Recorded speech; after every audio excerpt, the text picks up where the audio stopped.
plus que la misère, j'ai vu de la désespérance, j'ai vu beaucoup de femmes et d'enfants qui sont majoritaires, et j'ai vu également des disparités. Le point commun, c'est que ces personnes ont été déracinées ou se sont déracinées pour survivre. Ça, c'est un drame en soi. Mais j'ai vu en Turquie des camps organisés, structurés, avec des enfants qui vont à l'école, avec des conditions sanitaires, je dirais, correctes, avec une organisation, une sécurité et un effort considérable, il faut bien le dire, de la Turquie. Et j'ai vu au Liban des non-camps, puisque l'idée de camp, suite au drame des camps palestiniens, n'est pas acceptée, même si les gens sont acceptés. Mais ce pauvre pays, évidemment, n'a pas les moyens de faire grand-chose. Heureusement qu'il y a le HCR, heureusement qu'il y a les ONG. Mais là, j'ai vu des espèces de camps informels avec quelques centaines de personnes, mais au total, plus d'1 million quand même dans un pays de 4,5 millions.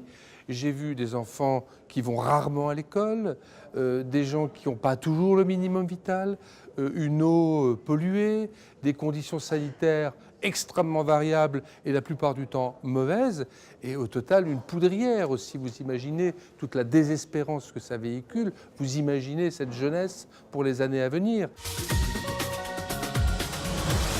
Il y a toutes ces personnes. Et parmi ces personnes, il y a des femmes et des enfants. Et ça, c'est un sujet d'ailleurs qui a été évoqué dans le rapport et qui a été repris par plusieurs collègues.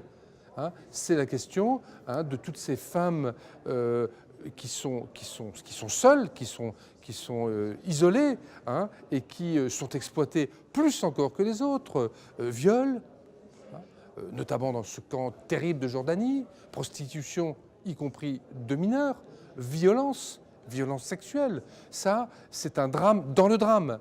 Mais on ne peut pas ne pas le prendre en considération et ne pas le dénoncer et ne pas tout faire pour qu'il y ait là aussi des réponses adaptées à cette abomination.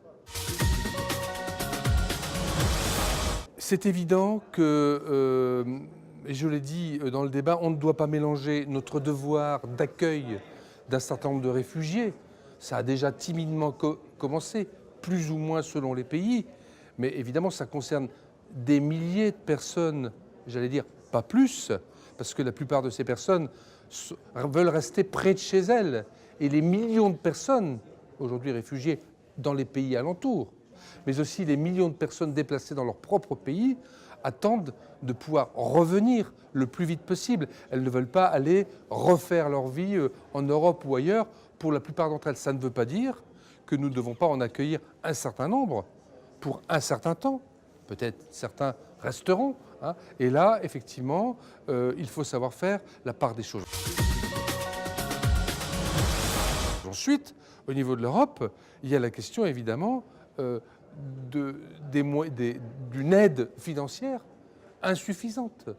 Et c'est vrai qu'en Europe, il y a des pays pauvres actuellement, comme la Grèce, qui par ailleurs sont très sollicités, des pays plus riches.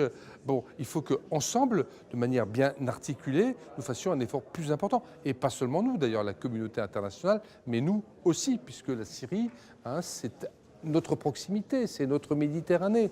Et puis, il y a également, au niveau européen, cette difficulté à avoir une position politique forte par rapport à la résolution du conflit.